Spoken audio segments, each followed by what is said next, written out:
બેસો બેસો.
ઓમ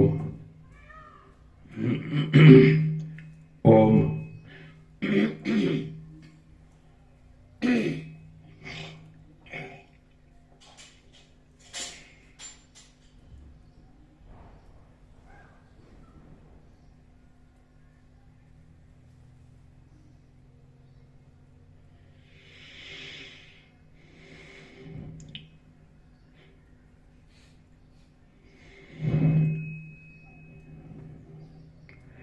परम चिदाकाश,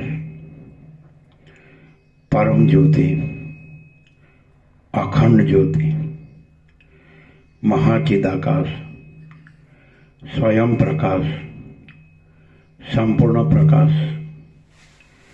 पूर्ण ब्रह्म, अनंत तेज घन, अनंत चिद घन, परमाकाश, केवल अनंत शुद्ध तेज घन, परमाकाश, अखिल आत्मा, पूर्ण ब्रह्म, परमात्मा, परम चिदाकाश, परम ज्योति, अखंड ज्योति, अनंत पूर्ण परम चिदाकाश, परम शांति, स्वयं सिद्ध, स्वयं प्रकाश, स्वयं पूर्ण, स्वस्वरूप, यही सब कुछ है, इसके सिवा कुछ नहीं है। शून्य भास, अनंत कोटि, महाकल्पो है ही नहीं। महाचिदाकाश, स्वयं प्रकाश, संपूर्ण प्रकाश,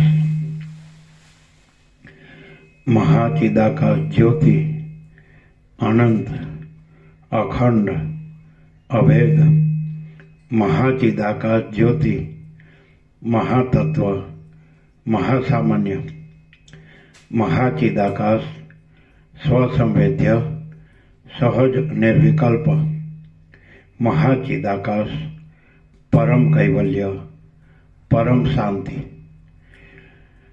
પરમ ચિદાકાશ, અનંત, પૂર્ણ, નિરપેક્ષ, સત, અનંત, સંપૂર્ણ, અપરિઘી, નિર્ભ્રાંત, નિરપેક્ષ.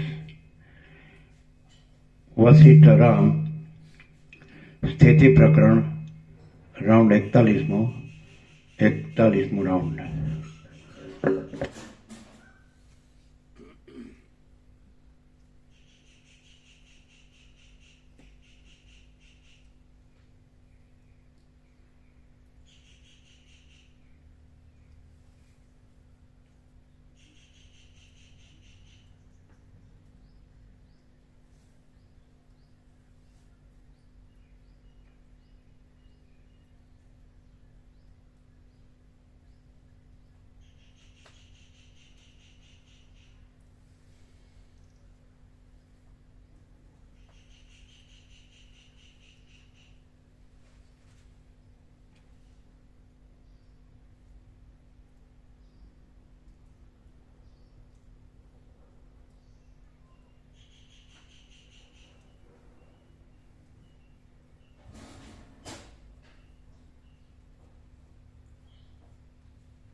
આદ્ય પરબ્રહ્મ સદગુરુ દેવ કી જય. ઓમ શ્રી પરમાત્મને નમઃ. સદગ્રંથોમાં શિરોમણી શ્રી યોગ વાસિષ્ઠ મહારામાયણ સ્થિતિ પ્રકરણ સર્ગ 11મો, પેજ નંબર 418. પેજ નંબર 418, સર્ગ 11મો. ભૃગુ ઋષિ અને કાળનો સંવાદ. આ 11મા સર્ગમાં પુત્રનું વૃત્તાંત જોવાથી ભૃગુની યોગદશાનું તથા જગતની સ્થિતિ મનની ક્રિયા માત્ર છે એ વિશેનું કાળના સંવાદ દ્વારા વર્ણન કરવામાં આવશે. આ 11મા સર્ગમાં પુત્રનું વૃત્તાંત જોવાથી ભૃગુની યોગદશાનું તથા જગતની સ્થિતિ મનની ક્રીડા માત્ર છે એ વિશેનું કાળના સંવાદ દ્વારા વર્ણન કરવામાં આવશે. 418. સર્ગ 11મો.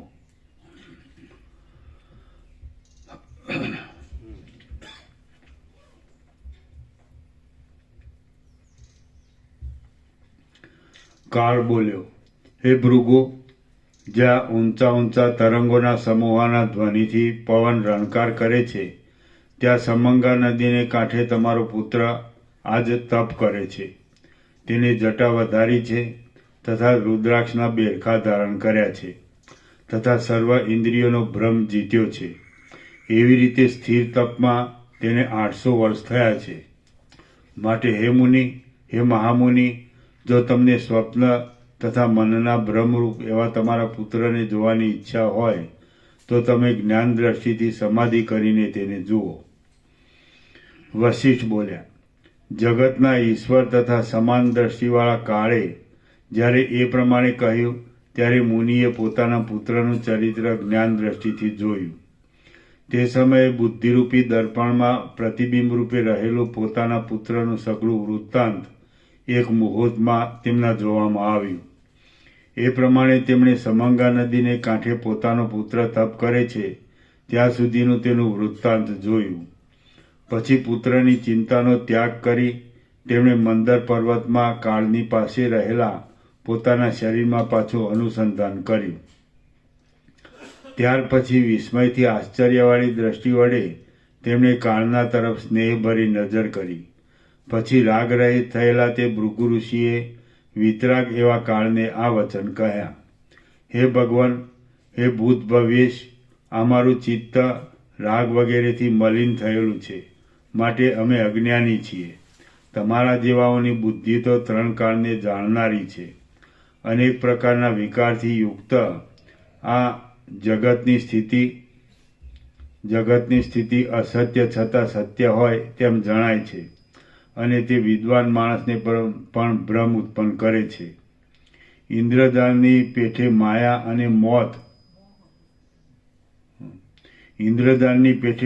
અને મોહ ઉત્પન્ન કરનાર મનોવૃત્તિનું રૂપ તમે જાણો જ છો અને તે તમારી અંદર જ રહેલું છે. હે ભગવાન, આ મારા પુત્રનું કલ્પ સુધી મૃત્યુ થાય જ નહીં એમ હું જાણતો હતો.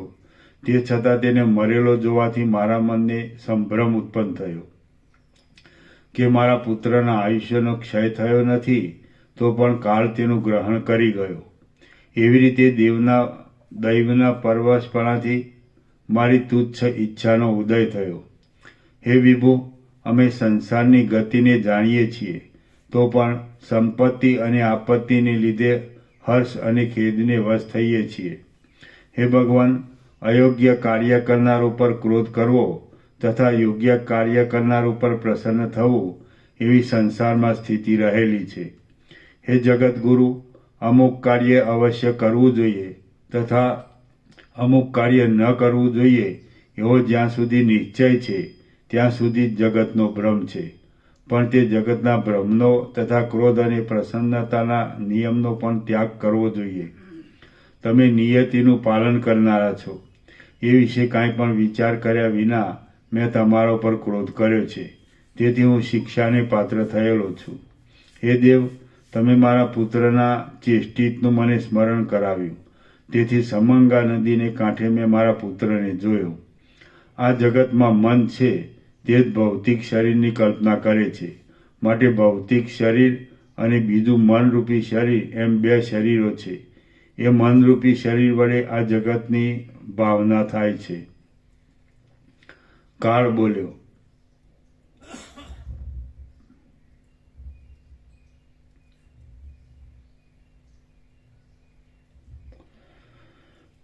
બોલ્યો, હે બ્રહ્મન, તમે સાચું કહ્યું. મન છે તે જ શરીર છે. કુંભાર જેમ ઘડો કરે છે તેમ મન સંકલ્પથી દેહને ઉત્પન્ન કરે છે. બાળક જેવી રીતે ભૂતની કલ્પના કરે છે તેવી રીતે મન મોહથી સંકલ્પ કરીને નહીં કરેલા આકારને કરે છે તથા કરેલા આકારનો નાશ કરે છે. સંભ્રમ થવો, સ્વપ્ન થવું, મિથ્યા જ્ઞાન થવું અને ગંધર્વનગર વગેરે અસત આકાર નજરે આવવા એ બધી શક્તિ મનમાં રહેલી છે. હે મહામુનિ, આ સ્થૂળ દ્રષ્ટિની દશાના આધારથી મન તથા શરીર એવી રીતે પુરુષની 2 કાયા છે એમ કહેવામાં આવે છે. હે મુનિ, આ ત્રણ જગતનું મનના મનન માત્રથી નિર્માણ થયેલું છે અને તે સત પણ નથી તેમ અસત પણ નથી, તેથી તે અનિર્વચનીય છે. ચિત્ત અને દેહની અવયવરૂપ લતા હોય તેવી રીતે વૃદ્ધિ પામેલી ભેદની વાસનાને લીધે અજ્ઞાનથી થયેલા બે ચંદ્રમાના જ્ઞાનની જેમ આ જગતનું અનેકપણું ઉત્પન્ન થયેલું છે.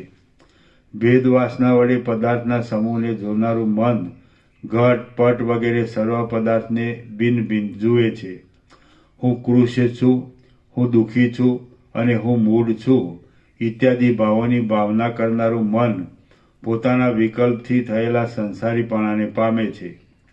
મનનથી થયેલું આ કૃત્રિમ રૂપ મારું નથી, કારણ કે તે કૃત્રિમ રૂપનો ત્યાગ કરવાથી મન શાંત અને સનાતન બ્રહ્મનું સ્વરૂપ થઈ રહે છે. મનનથી થયેલું આ કૃત્રિમ રૂપ મારું નથી, કારણ કે તે કૃત્રિમ રૂપનો ત્યાગ કરવાથી મન શાંત અને સનાતન બ્રહ્મનું સ્વરૂપ થઈ રહે છે. હવે વિસ્તારવાળો એક સમુદ્ર છે, તેમાં અનેક તરંગો છે. તે સ્પંદના અભાવવાળો હોવાથી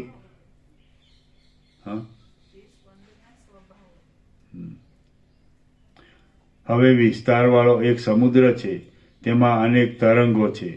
તે સ્પંદના સ્વભાવવાળો હોવાથી મોટા કલ્લોલોથી શોભે છે. તે જળરૂપ છે, સમાન છે, સ્વચ્છ છે, શુદ્ધ છે, સ્વાદિષ્ટ છે, શીતળ છે, અવિનાશી છે, વિસ્તીર્ણ છે, મહામહિમાવાળો છે અને સ્ફુટ છે. તેની વિશે નાનો તરંગ પોતાના સ્વભાવથી જ્યારે પોતાના રૂપની ભાવના કરે છે ત્યારે પોતાના વિકલ્પથી હું નાનો છું એવી ભાવના કરે છે. તેમાં મોટો તરંગ પોતાના સ્વભાવથી જ્યારે પોતાના રૂપની ભાવના કરે છે ત્યારે પોતાના વિકલ્પથી હું મોટો છું એવી ભાવના કરે છે. વળી નાનો તરંગ મારું રૂપ ભ્રષ્ટ થયું છે એમ માનીને પાતાળની ભાવના કરે છે અને પડી જવાના ભયથી તીરની ભૂમિ પ્રત્યે જાય છે. એક પળ પહેલાં જ મારો જન્મ થયો છે એમ માનીને કોઈ તરંગ કિરણોથી યુક્ત થઈને રત્નસમૂહ સહિત પોતાની કાંતિથી આનંદ પામે છે. જ્યારે તરંગમાં ચંદ્રનું પ્રતિબિંબ પડે છે ત્યારે હું શીતળ છું એમ તે માને છે. કાંઠે રહેલા પર્વતના દાવાનળનું જ્યારે તરંગમાં પ્રતિબિંબ પડે છે ત્યારે મારું શરીર બળે છે એમ માનીને તે ભય પામે છે. તેમજ હું દગ્ધ થયો છું એમ માનીને મૌન ધારણ કરી કંપવા લાગે છે. જ્યારે તરંગમાં કાંઠે રહેલા પર્વત તથા વનના વૃક્ષોનું પ્રતિબિંબ પડે છે ત્યારે હું મોટા આરંભના આડંબરથી યુક્ત છું એમ માની તે પોતાના કૃતાર્થપણાથી શોભે છે. જ્યારે તરંગમાં ચપળ પવન પ્રવેશ કરે છે ત્યારે ચપળ શરીરનો અત્યંત નાશ થવાથી હું ખંડ ખંડ થઈ ગયો છું એમ માની તે રુદન કરતો હોય છે એમ દેખાય છે. આમ છતાં તે તરંગો જળધારી સમુદ્રમાંથી જુદા નથી, તેમ તેનું કંઈ સત તથા અસતમય રૂપ પણ નથી. હ્રસ્વ દીર્ઘ વગેરે ગુણ મોજામાં નથી, તેમ તે મોજા હ્રસ્વ દીર્ઘ વગેરે ગુણમાં નથી. સમુદ્રમાં તરંગ રહેલા નથી તેમ નથી રહેલા એમ પણ નથી.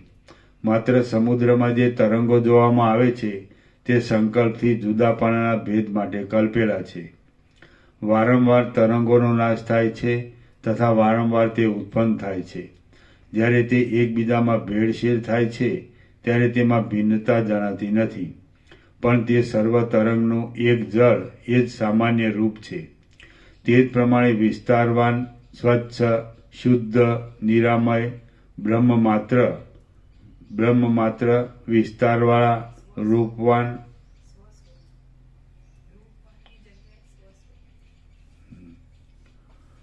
તે જ પ્રમાણે વિસ્તારવાન, સ્વચ્છ, શુદ્ધ, નિરામય, બ્રહ્મ માત્ર, વિસ્તારવાળા, સ્વસ્વરૂપ, સર્વશક્તિમાન તથા આદિ અને અંતથી રહિત બ્રહ્મને વિશે વિચિત્ર આચારથી ચંચળ એવું આ જગત અભિન્ન છતાં ભિન્ન દેખાય છે અને અનેક પ્રકારની શક્તિથી પોતાના શરીરમાં અનેક પ્રકારની સ્થિતિ પામે છે. જળમાં તરંગ રહેલા છે તેવી રીતે બ્રહ્મને વિશે સ્ત્રી, પુરુષ, નપુંસકતા રૂપે કરીને બ્રહ્મ જ રહેલું છે. બ્રહ્મ વિના જગતના નામની કલ્પના છે નહીં, થઈ નથી અને થશે પણ નહીં. ખરું જોતા બ્રહ્મ અને જગતમાં કાંઈ પણ ભેદ નથી.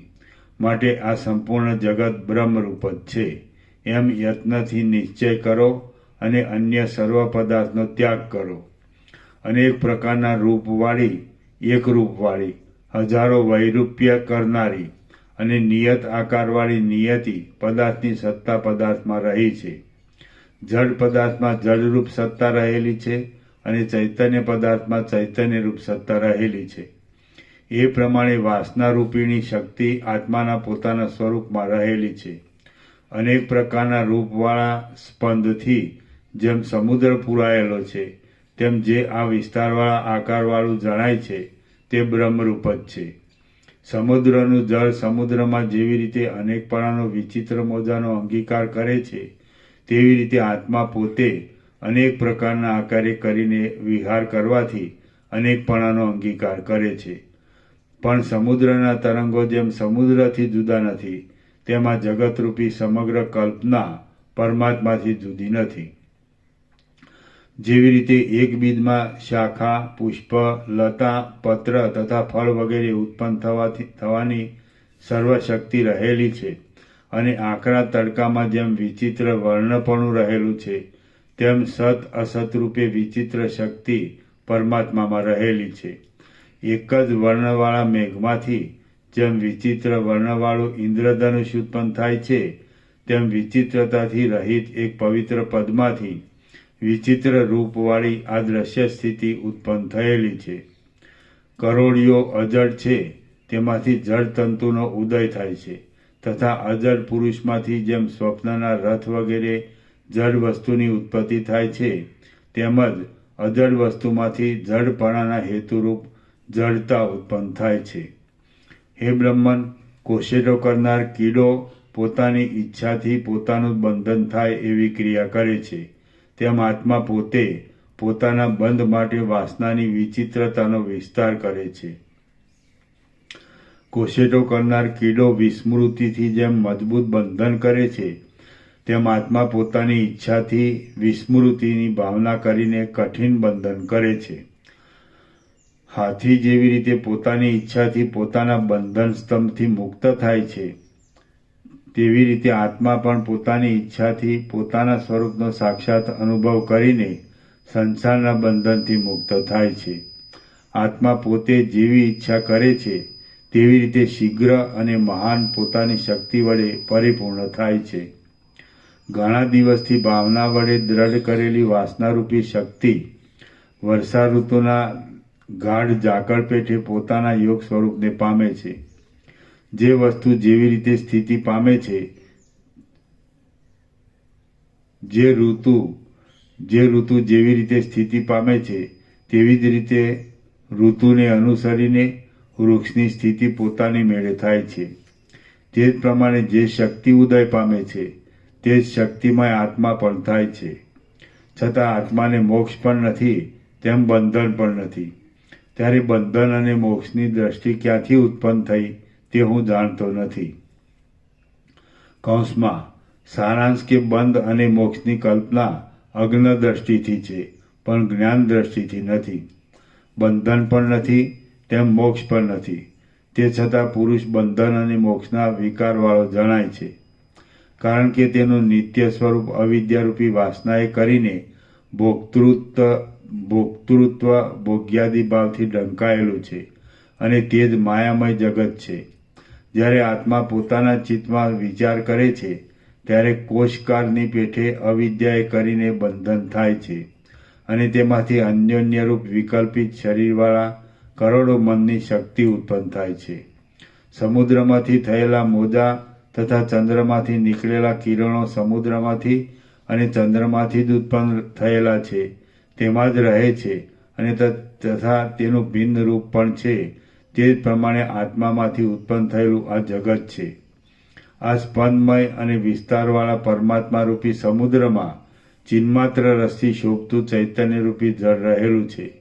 તેમાં કેટલાક મોજા બ્રહ્મ તથા વિષ્ણુપણાને પામેલા છે, કેટલાક રુદ્રપણાને પામેલા છે, કેટલાક પુરુષપણાને પામેલા છે અને કેટલાક દેવપણાને પામેલા છે. તે મોજા સ્વભાવથી ઉત્પન્ન થાય છે. તેમાં કેટલાક યમ, ઇન્દ્ર, સૂર્ય, અગ્નિ તથા કુબેર વગેરે રૂપે સ્ફુરે છે. ચપળ ઈચ્છાવાળા તે મોજા નાશ પામે છે, ઉત્પન્ન થાય છે તથા સ્થિર રહે છે. કેટલાક ઉગ્ર મોજા કિન્નરગણ, ગંધર્વગણ, વિદ્યાધરગણ તથા દેવતા વગેરેના રૂપથી ઉત્પન્ન થાય છે તથા પડે છે. કેટલાક મોજા કમળની પેટે સ્થિર આકારવાળા હોય છે. તેમજ દેવતા અને મનુષ્યની પેટે કેટલાક મોજા ઉત્પન્ન થઈને પાછા નાશ પામે છે. કેટલાક કૃમિ, કીટ, પતંગ, સર્પ, બળદ, મચ્છર તથા અજગર વગેરેના રૂપે રહેલા છે. કેટલાક મોટા સમુદ્રમાં જળના બિંદુની પેઠે સ્ફુરે છે. વનમાં, પર્વતની કુંજમાં જેવી રીતે વાયુના પ્રબળપણાથી વૃક્ષ ચપળપણે ડોલ્યા કરે છે, તેવી રીતે તે મોટા સમુદ્રમાં મનુષ્ય, મૃગ, ગીધ તથા શિયાળ રૂપે કેટલાક મોજા સ્ફુરે છે. તેમાંના કેટલાકનું દીર્ઘજીવિત છે, કેટલાકનું અલ્પજીવિત છે, કેટલાકનું તુચ્છ શરીર છે અને કેટલાકનું અતુચ્છ શરીર છે. સંસારના સ્વરૂપરૂપી આડંબરમાં કેટલાક મોજા ચિરસ્થાયી છે. સંસારના સ્વપ્નરૂપી આડંબરમાં કેટલાક મોજા ચિરસ્થાયી છે. કેટલાક અનેક પ્રકારના વિકલ્પથી મોહ પામેલા છે અને કેટલાક જગતના સ્થિરપણાની સંભાવના કરે છે. કેટલાક અલ્પ ભાવનાવાળા હોય છે, કેટલાક દીનતાના દોષથી વશ થયેલા હોય છે તથા કેટલાક હું કૃશ છું, હું દુઃખી છું અને હું મૂઢ છું એવી રીતના દુઃખથી વશ થયેલા હોય છે. કેટલાક સ્થાવરપણું પામેલા છે, કેટલાક દેવપણાને પામેલા છે, કેટલાક પુરુષપણાને પામેલા છે અને કેટલાક સમુદ્રપણાને પામેલા છે. તેમાંના કેટલાક જગતમાં ઘણા કલ્પ સુધી મોક્ષ પામ્યા વિના પડ્યા રહે છે અને કેટલાક ચંદ્રની પેઠે જ્ઞાનામૃતથી સંપૂર્ણ હોવાથી શુદ્ધતાને લીધે પરમ મોક્ષ પદવીને પામે છે. એ પ્રમાણે બ્રહ્મરૂપી સમુદ્રમાંથી મનન એવા નામના ચિત્ત સંવેદનરૂપી ચપળ મોજા ઉત્પન્ન થયેલા છે. સર્ગ 11મો સમાપ્ત.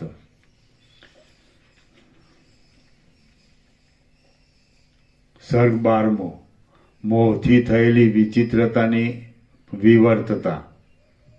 આ 12મા સર્ગમાં 11મા સર્ગમાં કહેલા સમુદ્ર તથા તરંગના દ્રષ્ટાંતથી આત્માને પ્રાપ્ત થયેલું વિકારીપણું મટાડીને મોહથી થયેલી વિચિત્રતાનું વિવર્તપણું કહેવામાં આવશે. કાળ બોલ્યો, હે મુનિ, દેવતા, દૈત્ય અને મનુષ્યના આકારનું જે આ જ્ઞાન છે તે બ્રહ્મરૂપી સમુદ્રથી અભિન્ન છે એ વાત સત્ય છે અને ભિન્ન છે એ માનવું મિથ્યા છે. હે બ્રહ્મન, જેઓ પોતાના વિકલ્પથી કલંકિત થયા છે તેઓ મિથ્યા ભાવના કરીને અમે બ્રહ્મ નથી એમ અંતઃકરણમાં નિશ્ચય થવાથી અધોગતિ પામી ગયા છે. બ્રહ્મરૂપી સમુદ્રમાં ગયા હોય તો પણ બ્રહ્મરૂપી જુદાપણાનું ભાન રાખનાર ભયંકર ભવાટવીમાં મોહથી ભમ્યા કરે છે. દેહાત્મ ભાવનું વારંવાર અનુસંધાન કરવાથી બ્રહ્મ સંબંધી જ્ઞાન જ્યારે કલંકિત થાય છે ત્યારે તે પુણ્ય અને પાપની પ્રવૃત્તિના બીજરૂપ છે. તે છતાં નિષ્ક્રિય બ્રહ્મરૂપ જ છે એમ તમે સમજો. હે મુનિ, અંતઃકરણમાં સંકલ્પરૂપ કલ્પનાએ કરીને કર્મજારૂપી કરંજના બીજની કરાળ મૂઠથી આ જગતમાં શરીરરૂપી પાષાણની પંક્તિનો વિસ્તાર થયેલો છે અને તે એમને એમ સ્થિતિ પામે છે. નૃત્ય કરે છે, રુદન કરે છે તથા કોઈ સમયે હાસ્ય પણ કરે છે. સ્પંદન ધર્મથી જેમ પવન રહેલો છે તેમ બ્રહ્મલોકથી માંડીને થુંબડા સુધી જગતમાં વિસ્તાર પામેલા સર્વ ઉલ્લાસ પામે છે, લય પામે છે, કર્માઈ જાય છે તથા પ્રકાશ પામે છે. તેમાંના કેટલાક હરિ તથા હર વગેરે જ્ઞાન તથા ઐશ્વર્યના ઉત્કર્ષપણાથી અતિ સ્વચ્છ હોય છે. ઉરગગણ, મનુષ્ય તથા દેવતા વગેરે કેટલાક અલ્પ મોહમાં રહેલા હોય છે. વૃક્ષ તથા તૃણ વગેરે કેટલાક અત્યંત મોહમાં રહેલા હોય છે. કેટલીક અજ્ઞાનમાં મૂળ થવાથી કૃમિ તથા કીટપણાને પામેલા, કેટલાક અજ્ઞાનમાં મૂળ થવાથી કૃમિ તથા કીટપણાને પામેલા છે. કેટલાક ભ્રમરૂપી સમુદ્રથી દૂર તૃણની પેઠે તણાઈ જાય છે અને ઉરગગણ એટલે પેટે ચાલનાર સાપ વગેરે તથા વૃક્ષ વગેરે કોઈ પણ ભૂમિને પ્રાપ્ત થયેલા નથી.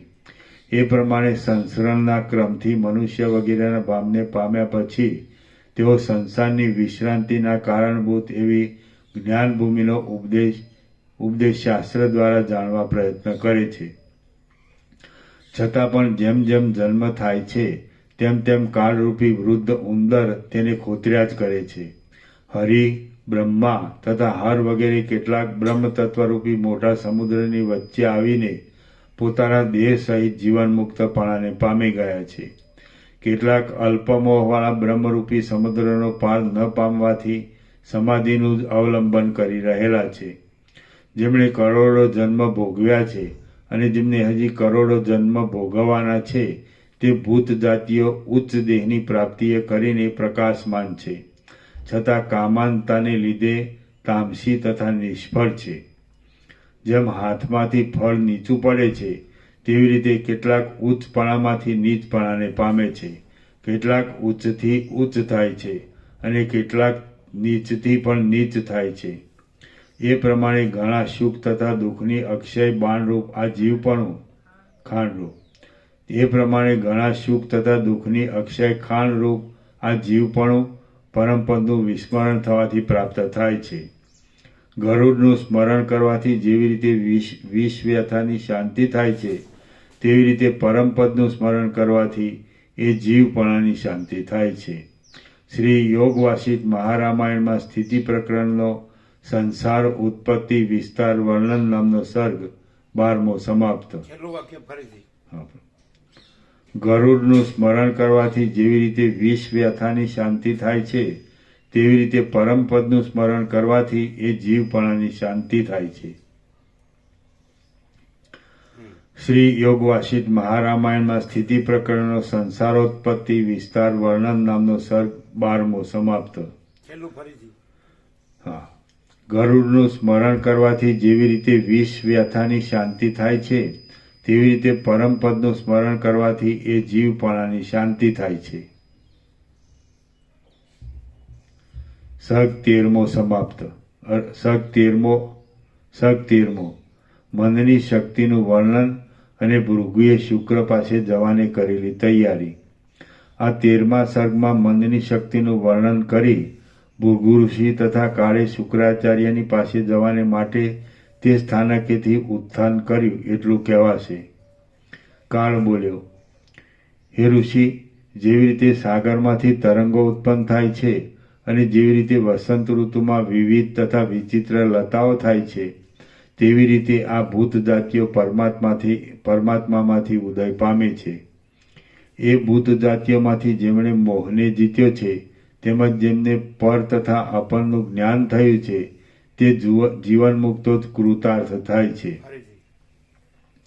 એ ભૂત જાતિઓમાંથી જેમણે મોહને જીત્યો છે તેમજ જેમને પર તથા અપરનું જ્ઞાન થયું છે તે જીવન મુક્તો જ કૃતાર્થ થાય છે. યક્ષો, ગંધર્વો તથા કિન્નરો તેવા કૃતાર્થ થયેલા છે અને તેઓ અહીં જીવન મુક્તપણે વિચરે છે. તે વિનાના બીજા સ્થાવર અને જંગમ જીવો તો ભીન તથા લાકડાની પેઠે મૂઢ છે. બીજા કેટલાક ક્ષીણ મોહવાળા છે તેમને માટે શો વિચાર કરવો? લોકમાં જ્ઞાન થવાને યોગ્ય એવા પ્રાણી માત્રની આત્મસિદ્ધિને અર્થે વિવેકી માણસે કલ્પેલા શાસ્ત્રો જાણે દેહ ધારણ કરીને વિહાર કરે છે.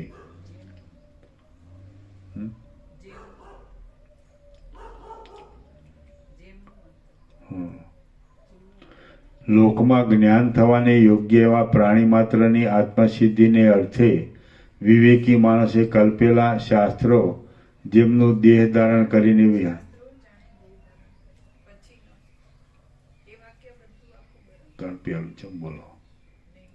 લોકમાં જ્ઞાન થવાને યોગ્ય એવા પ્રાણી માત્રની આત્મસિદ્ધિને અર્થે વિવેકી માણસે કલ્પેલા શાસ્ત્રો જાણે દેહ ધારણ કરીને વિહાર કરે છે. જેમનું અંતઃકરણ શુદ્ધ છે તેવા માણસો પોતાના દુષ્કર્મનો નાશ થવા માટે જો શાસ્ત્રનો વિચાર કરે તો તેમની બુદ્ધિ નિર્મળ થાય છે ફરીથી હા છેલ્લું. હા પ્રભુ. જેમનું અંતઃકરણ શુદ્ધ છે તેવા માણસો પોતાના દુષ્કર્મનો નાશ થવા માટે જો શાસ્ત્રનો વિચાર કરે તો તેમની બુદ્ધિ નિર્મળ થાય છે. સૂર્ય આકાશમાં વિહાર કરે છે તેથી રાત્રિ સંબંધી અંધકારનો નાશ થાય છે. તેવી રીતે સત્શાસ્ત્રનો વિચાર કરવાથી મનના મોહરૂપી અંધકારનો નાશ થાય છે. ફરીથી સૂર્ય આકાશમાં વિહાર કરે છે તેથી રાત્રિ સંબંધી અંધકારનો નાશ થાય છે. તેવી રીતે સત્શાસ્ત્રનો વિચાર કરવાથી મનના મોહરૂપી અંધકારનો નાશ થાય છે. જ્યાં સુધી મનનો ક્ષય થયો નથી ત્યાં સુધી મોહ થાય છે અને સિદ્ધિ થતી નથી. ફરીથી જ્યાં સુધી મનનો ક્ષય થયો નથી ત્યાં સુધી મોહ થાય છે અને સિદ્ધિ થતી નથી. રોમિયો જુલિયટ ને એક રાત જુદા પડો. Romeo Juliet, Heer Ranjha, Shirin Farhad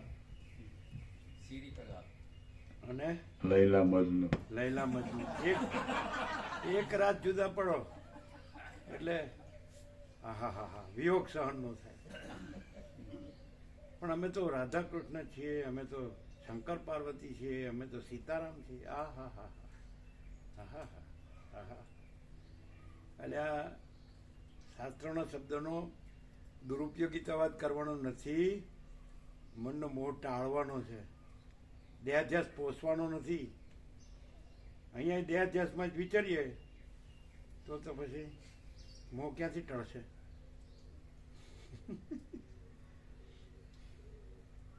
આજ મારી રાત કેમ ગઈ લ્યો તું જાણે છે? એટલે અહીંયા તો વિવેક વૈરાગ્યથી સમદમથી મુમુક્ષત્વથી રહેવું જોઈએ. પછી અહીંયા પણ પછી બસ ભેળસેળ. સર્વદા સ્વચ્છ આકાશ જેવા જ રહો, કોઈને વળગો નહીં, કોઈને વળગવા દો નહીં. સ્વયંમાં છે સર્વદા સ્વચ્છ આકાશ જેવા જ રહો, કોઈને વળગો નહીં, કોઈને વળગવા દો નહીં. નાની સ્વયંમાં છે. અમે અભરામકુળ નંદાવા કર્યા, વેણકોલ. પ્રોમિસ, જ્યાં સુધી સૂર્યચંદ્ર તારા રહેશે ત્યાં સુધી આપણે જોડે જ રહીશું. અલા એકલો આવ્યો છે, એકલો જાય છે, ખાલી હાથે આવ્યો છે, ખાલી હાથે જાય છે, નાગડો પકડો આવ્યો છે, નાગડો પકડો જાય છે. અને આ લે તમે કૈલાસમાં સદાશિવ વસિષ્ઠને શું કીધું? 29 થી 42 14 સર્ગમાં સંવાદ છે ને સદાશિવ વસિષ્ઠ. તો 30મા સર્ગમાં શું કીધું? કે સ્ત્રી પુરુષના દેહો અત્યંત નિંદ્ય હોવા છતાં ચૈતન્યને ન જાણવાથી પરસ્પર ભોગમાં પ્યારા લાગે છે. સદાશિવ વસિષ્ઠ, વસિષ્ઠે તપ કરીને સદાશિવ પ્રસન્ન થયા. અનંત તેજ પુંજ. સ્ત્રી પુરુષના દેહો અતિ નિંદનીય હોવા છતાં ચૈતન્યને ન જાણવાથી એકબીજાને ભોગમાં પ્યારા લાગે છે. પણ આ કોઈ જે સૌ જાણ્યું જ ન હોય ને કે શું છે. વસિષ્ઠ પ્રકાશ, સરળ શ્રવણ, અખંડ પૂર્ણ તત્વ બોધ. રાઉન્ડ નંબર 3 મહિનામાં આખો સરળ શ્રવણ થઈ જાય તો એક તો સરળ શ્રવણ અખંડ કરે આખી જિંદગી. બસ હા બસ અમે તો બરાબર જ છીએ. શું બરાબર છે? ધૂળ બરાબર છે? દેહાધ્યાસ, અભિનિવેશ અભિમાન, હું પુરુષ છું ને હું સ્ત્રી છું ને આ કઈ બરાબર છે? ચલો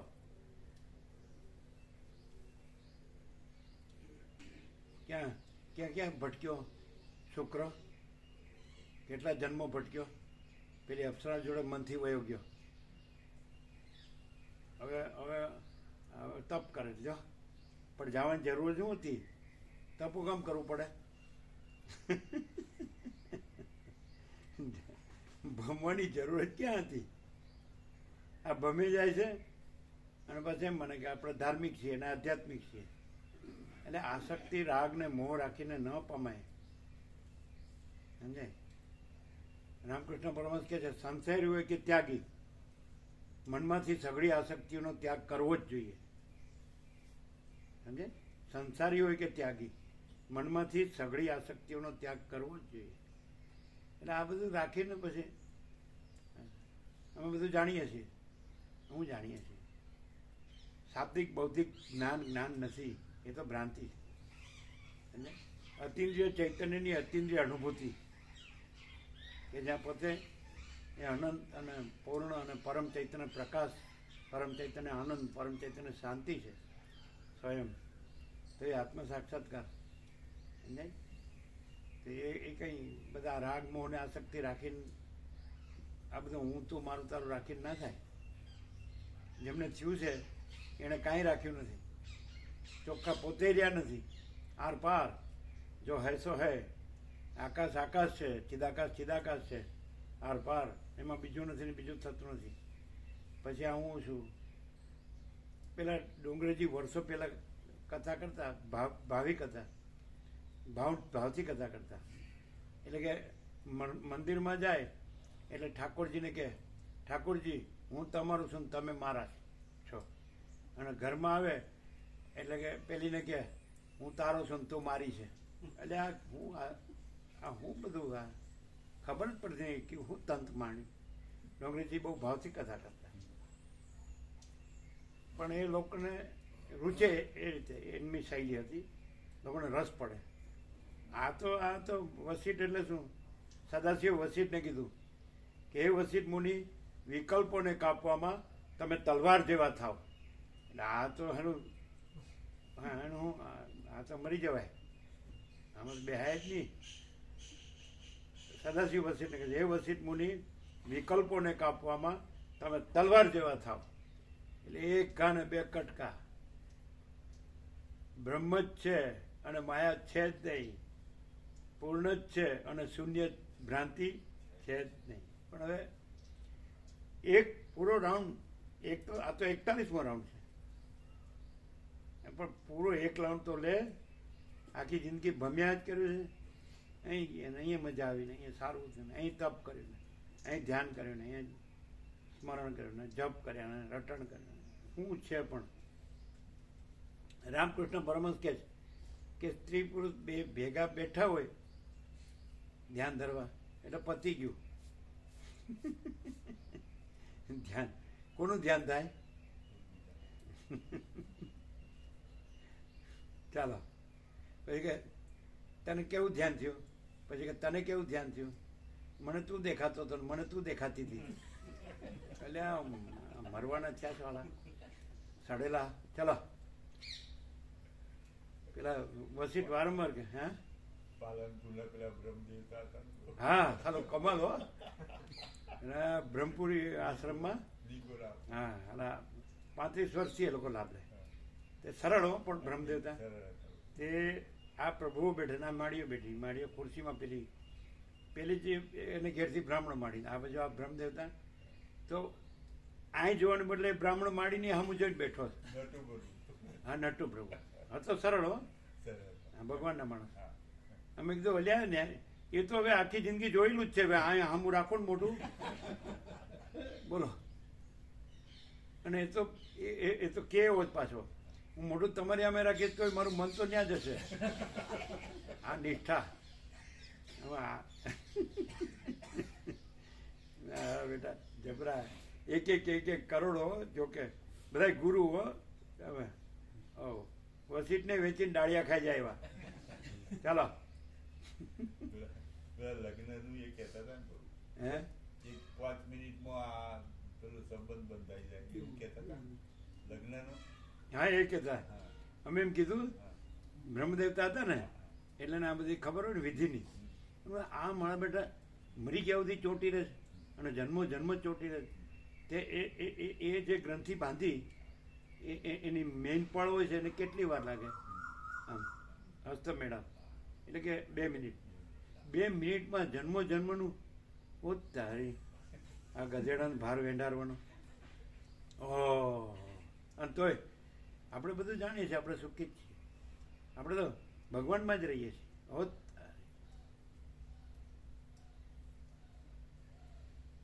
એકલો છે, એકલો આત્મા, કોઈ બે છે જ નહીં. આકાશ એકલું છે, સૂર્યનારાયણ ભગવાન એકલા છે, પવનદેવ ભગવાન એકલા છે. સમજાય? અગ્નિ દેવતા તેજ ભગવાન એકલા છે. સમજાય? જળ ભગવાન એકલા છે, મહાસાગર ભગવાન એકલા છે, ધરતી માતા એકલા છે, બધું આ બે હેનું થયું એમ. અને અત્યારે તો જોડવાનું ને તોડવાનું, જોડવાનું ને તોડવાનું, કાંઈ હક જ નથી. ચલો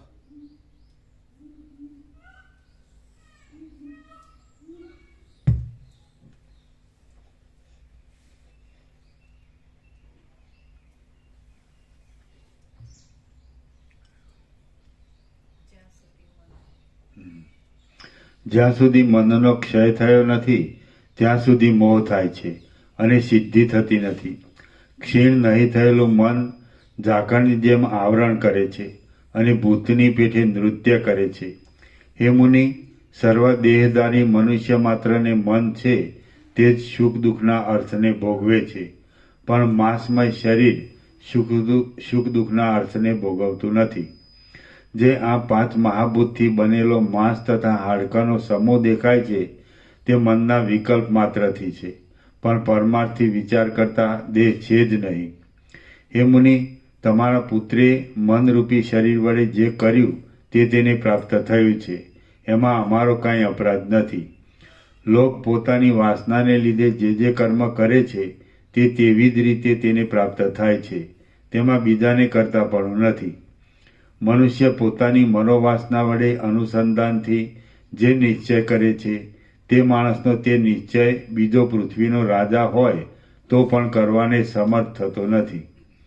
જે સ્વર્ગ તથા નરકના ભોગ છે અને જે જન્મ તથા મરણની ઈચ્છા છે તે સઘળું મનના મનન માત્રથી જ છે. માટે મનનું જરાક ચલન થવું એ પણ દુઃખરૂપ છે. હે ભગવાન, હું તમને વધારે શું કહું? તમે ઊભા થાઓ અને જ્યાં તમારો પુત્ર છે ત્યાં આપણે જઈએ. તમારો પુત્ર શુક્ર પોતાના મનરૂપી શરીરથી સ્વર્ગનું સુખ ભોગવ્યા પછી આકાશ વગેરેના ક્રમથી પૃથ્વીમાં અવતરી ચંદ્રકિરણના સંયોગે કરી ઔષધિમાં પ્રવેશ કરી અનુક્રમે અનેક જન્મ પામ્યો છે અને હમણાં સમંગા નદીને કાંઠે તપ કરતો બેઠો છે. તમારા પુત્ર શુક્રનો પ્રાણરૂપી પવન ચેતન શક્તિમાંથી મુક્ત થયા પછી ઝાકળપણાને પામ્યો અને પછી ચંદ્રકિરણના સંપર્કથી ધાન્ય દ્વારા પુરુષના વીર્યમાં પ્રવેશ કરી તે સ્ત્રીના ગર્ભપણાને પામ્યો છે. વશિષ્ઠ બોલ્યા, એ પ્રમાણે ભગવાન કાળે કહ્યું અને તે જાણે જગતની ગતિને હસવા લાગ્યા. પછી સૂર્ય જેમ ચંદ્રનો હાથ ઝાલે તેમ કાળે પોતાનો હાથ લાંબો કરીને ભૃગુ ઋષિનો હાથ ઝાલ્યો. પેલી બાજુ કાઢી મૂકો, પેલી બાજુ ચેટ કાઢી જાઓ તો એ કાઢી જ મૂકો. મૂળે પોતે જે છે, મૂળે પોતે જે છે એ તો છે જ, એ જ રે તો પછી તપ કરવાની ક્યાં જરૂર છે? અને પછી આ બીજો બધો મોહ રાખે, માયા મોહ, અને પછી તપ કરે તો એ તપ એ શું કરવાનું? માયા મોહ છે જ નહીં, ભ્રાંતિ છે જ નહીં, તો એને ક્યાં પરમ ચિદાકાશ પરમ જ્યોતિ અખંડ જ્યોતિ એમાં શું કરવાનું છે અને શું પામવાનું છે? આ નથી એમાં કરવાનું પામવાનું, અને છે એની વાતો કરવાની. યોગ ને ભોગ બે સાથે ન હોય. ચલો ચલો